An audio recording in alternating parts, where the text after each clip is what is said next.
ಈ ತಿಂಗಳು 4ನೇ ತಾರೀಕು ಪ್ರೆಸ್ ಕಾನ್ಫರೆನ್ಸ್ ಅಲ್ಲ ಇದು. ಪ್ರೆಸ್ ಕಾನ್ಫರೆನ್ಸ್ ಅಲ್ಲ ಇದು, ಚುಟ್ಕಾದಂತ ಪ್ರೆಸ್ ಮೀಟು. 4ನೇ ತಾರೀಕು ಈ ತಿಂಗಳು 4ನೇ ತಾರೀಕು ಕರ್ನಾಟಕ ಕ್ರಿಕೆಟ್ ಅಸೋಸಿಯೇಷನ್ ಅವರು ಮತ್ತೆ RCB ಅವರು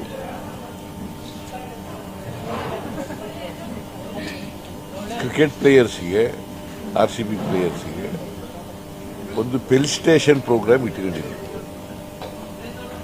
ಫೆಲಿಸಿಟೇಷನ್ ಪ್ರೋಗ್ರಾಮ್ ನನಗೆ ಬೆಳಿಗ್ಗೆ ಬಂದು 11:29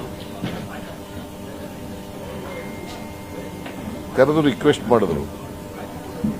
ನಾನು ಒಪ್ಕೊಂಡೆ, ಮಾಡಿ ಅಂತ ಹೇಳಿದೆ. ಮತ್ತೆ ಚೀಫ್ ಸೆಕ್ರೆಟರಿನೂ ಫೋನ್ ಮಾಡಿದ್ರು ನನಗೆ, ಮಾಡಿ ಅಂತ ಹೇಳಿದ್ದೆ. ಅದಕ್ಕೆ ಗವರ್ನರ್ ಕೂಡ ಅಟೆಂಡ್ ಮಾಡಿದ್ರು. ಪತ್ರಿಕೆಗಳಲ್ಲೆಲ್ಲ, ಟಿವಿ ಚಾನೆಲ್ಗಳೆಲ್ಲ ಏನ್ ಪ್ರಚಾರ ಆಗ್ಬಿಟ್ಟಿದೆ ಅಂತಂದ್ರೆ, ಗವರ್ನರ್ ಅವರಾಗಿದ್ದೇ ಬಂದಿದ್ರು ಅನ್ನೋ ತರ ಆಗ್ಬಿಟ್ಟಿದೆ. It is not correct. Govindaraju ಅಂತ ನಮ್ಮ ಪೊಲಿಟಿಕಲ್ ಸೆಕ್ರೆಟರಿ ಇದ್ನಲ್ಲ, ಅವರು ಫೋನ್ ಮಾಡಿ ಕೊಟ್ಟರು ನನಗೆ, ಗವರ್ನರ್ ಬರ್ತಾ ಇದ್ದಾರೆ ಅಂತ. ನಾನು ಹೋಗ್ತಾ ಇದ್ದೀನಿ, ನೀವು ಬನ್ನಿ ಅಂತ ಕರೆದೆ. ನಾನು ಹೋಗ್ತಾ ಇದ್ದೀನಿ, ನೀವು ಬನ್ನಿ ಅಂತ ಕರೆದೆ. ಸೊ ಗವರ್ನರ್ ಬಂದಿದ್ರು. ಫೆಲಿಸಿಟೇಷನ್ ಪ್ರೋಗ್ರಾಮ್ 20 ನಿಮಿಷದಲ್ಲಿ ಮುಗಿದೋಯ್ತು. ಮಳೆ ಬಂದ್ಬಿಡ್ತು, ಅವರು ಹೊರಟೋದ್ರು, ನಾನು ಮನೆಗೆ ಹೋದೆ.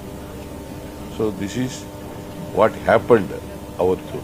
ಯಾಕಂದ್ರೆ ಪತ್ರಿಕೆಗಳಲ್ಲೆಲ್ಲ, ಟಿವಿ ಚಾನೆಲ್ಗಳಲ್ಲೆಲ್ಲ ಗವರ್ನರ್ ಯಾರು ಕರೀಲಿಲ್ಲ, ಅವರಾಗಿದ್ದೇ ಬಂದಿದ್ರು ಅಂತ ಬಂದಿತ್ತಲ್ಲ, ಅದಕ್ಕೆ ಈ ಕ್ಲಾರಿಫಿಕೇಶನ್ ಅನ್ನ ಕೊಟ್ಟಿದ್ದೀನಿ. ಇನ್ನೇನಾರ ಕೇಳಾಗಿದ್ರೆ ಕೇಳಿದ್ದೀನಿ. ಹೇಳಿ, ಏನು ಅರ್ಥ ಹೇಳಿದ್ವಿ. ಗೋವಿಂದರಾಜು ಫೋನ್ ಮಾಡಿ ಕೊಟ್ಟರು ನನಗೆ, ಗವರ್ನರ್ಗೆ. ನಾನು ಹೋಗ್ತಾ ಇದ್ದೀನಿ, ವಿಧಾನಸೌಧದ ಮುಂದೆ ನಡೀತಕ್ಕಂಥ ಪ್ರೋಗ್ರಾಮ್ಗೆ, ನೀವು ಬರ್ರಿ ಅಂತ ನಾನೇ ಕರೆದೆ. ಯಾರು ಅಲ್ಲಿ ಹೋಗೋದು ನನಗೆ ಗೊತ್ತಿಲ್ಲ. ಅದು ಯಾರು ಕರೆದಿದ್ರು ನನಗೆ ಗೊತ್ತಿಲ್ಲ. ನಾನು ಕರೆದೆ. ನಾನು ಹೋಗ್ತಾ ಇದ್ದೀನಿ, ನೀವು ಬನ್ನಿ ಅಂತ ಕರೆದೆ. ನಾನು ಹೇಳೋದು ಅರ್ಥ ಆಯ್ತಲ್ಲ ನಿಮ್ಗೆ? ಸರ್ಕಾರ ಆಯೋಜಿಸಿದ ಕಾರ್ಯಕ್ರಮ ಅಲ್ಲ ಅಂತ ಹೇಳಿ ಸರ್. ಸರ್ಕಾರ ಆಯೋಜಿಸಿದ ಕಾರ್ಯಕ್ರಮ ಅದು ಮತ್ತೆ ಸರ್ಕಾರ ಆಯೋಜಿಸಿದ ಕಾರ್ಯಕ್ರಮ ಅಲ್ಲ.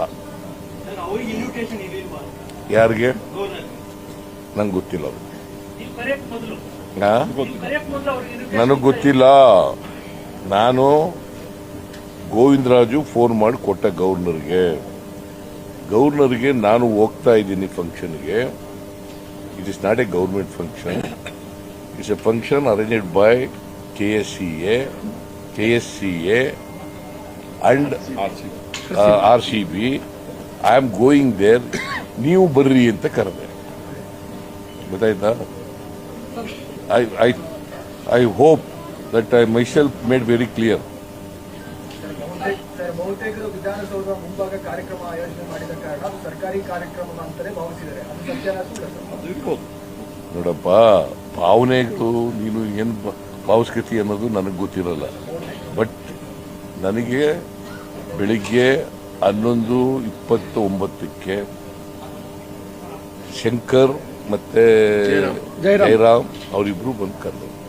ಮತ್ತೆ RCB ಅವರು ಯಾರೋ ಗೊತ್ತಿಲ್ಲ ನನಗೆ, ಸೆಕ್ರೆಟರಿ ಇವರಿಬ್ರು ಗೊತ್ತಿದ್ದವರು ಕರೆದರು ನನಗೆ. ಅವರು ರಿಕ್ವೆಸ್ಟ್ ಮಾಡಿದ್ರು ಫಂಕ್ಷನ್ಗೆ ಅಟೆಂಡ್ ಮಾಡಿ ಸರ್ ಅಂತ. ನಾನು ಅಟೆಂಡ್ ಮಾಡಿದೆ. ಅಭಿವೃದ್ಧಿ ನಿಗಮಗಳಿಗೆ ಕೊಡ್ತಾ ಇರ್ತಕ್ಕಂಥ ಹಣ ಸಾಲ್ತಾನೆ ಇಲ್ಲ, ತೀರಾ ಹಿಂದುಳಿತಾ ಇದೆ, ಅಭಿವೃದ್ಧಿ ಆಗ್ತಾ ಇಲ್ಲ ಅಂತ.